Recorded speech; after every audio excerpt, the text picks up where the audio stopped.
কোন সজানের বাচ্চা রে? আপনি যদি দিনের বেলা পড়ে পড়ে ঘুমাইবেনি তাহলে আমার চুরি করে আনছিলেন কেন? হ্যাঁ, আপনি আমার যেখান থেকে নিয়েছেন অনেক থুয়ে আহেন, আমার আর ভালো লাগতেছে না। আরে বুঝতেছো না কেন চুরি করাবো? রাইতে আবার আব্বার লগে চুরি করতে যাওয়ার লাগবো, এলে একটু ঘুমাই লইতেছি। আপনি আমার দিনের বেলা সময় দিবেন না, ঘুমাইবেন, রাতের বেলাও সময় দিবেন না, চুরি করতে যাবেন গা। তাইলে আমার চুরি করার মানেটা কি? আমি কিন্তু একদম বাপের বাড়ি যাবো গা। আরে কি কও না কও, বাপের বাড়ি কও আর শ্বশুর বাড়ি কও, এটাই তোমার একমাত্র বাড়ি। আপনারে একটা বিষয় সতর্ক করে রাখি। কি বিষয়? চোরের উপরেও কিন্তু চোর আছে। আপনি যে রাতের বেলা আমার রেখা চুরি করতে যান আর দিনের বেলা আমার রেখা পরে পরে ঘুমান, তখন কিন্তু অন্য চোরাইয়া আপনার বাসা থেকে আমার চুরি করে নিয়ে যাইব। আমি কিন্তু এক লোকে যাবো গা, আমি কিন্তু কোনো কিছু জানি না, আমার তখন দোষ দিয়ে কোনো লাভ হইব না। আরে কি কইতাছো না কইতাছো, অন্য চোরায় চুরি করে নিয়ে যাইব আর তুমি তার লগে যাইবা কি লিগে?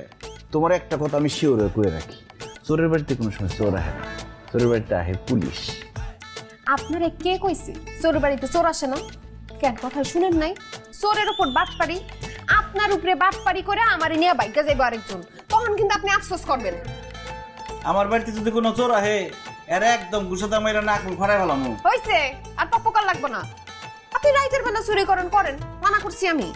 একটু দিনের বেলা তো আমার একটু সময় দিতে পারেন, আমার নিয়ে একটু মেলায় ঘুরতে যেতে পারেন, এদিক ওদিক যাইতে পারেন, ভালো মন্দ খাওয়াইতে পারেন। শুনে নান ঘুমাই লইব না, আমার নিয়ে ঘুরতে যাইতে হইব। কয়ে গেলাম।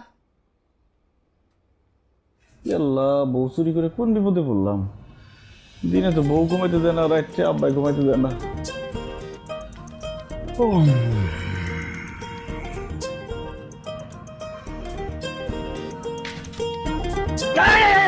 উঠছি উঠছি উঠছি উঠছি উঠছি।